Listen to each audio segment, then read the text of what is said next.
We begin this Friday with a follow-up out of Springfield.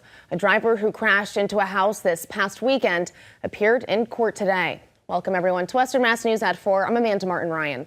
Western Mass News reporter Addie Patterson joins us live from Springfield after speaking with the homeowner following today's hearing.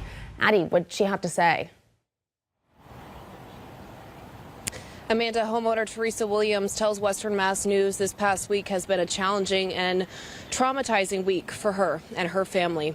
Earlier today, 18-year-old Malachi Williams appeared in Springfield District Court for a detention hearing after he drove into Teresa Williams' house on Eastern Avenue in Springfield Saturday night.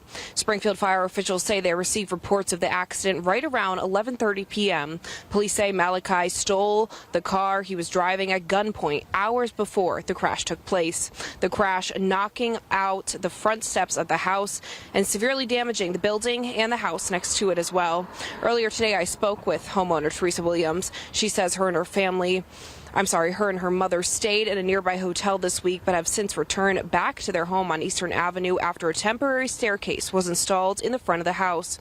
Teresa describing the incident to Western Mass News and what the shock of that was like the night 18-year-old Malachi Williams crashed into her home.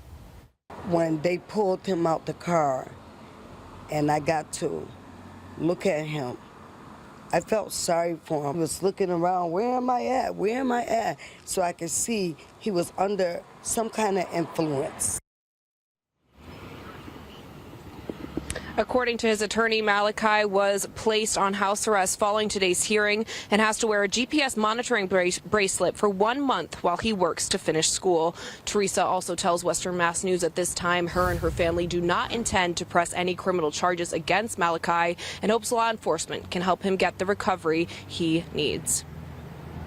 And Addie, is there anything the community can do during this time to help Teresa and her family? Yes, Amanda, and coming up here on Western Mass News at 5 o'clock, I'll have more on how the community can step in and help Teresa Williams and her family at this time. Coming up tonight here on Western Mass News at 5. For now, reporting live in Springfield, Addie Patterson, Western Mass News.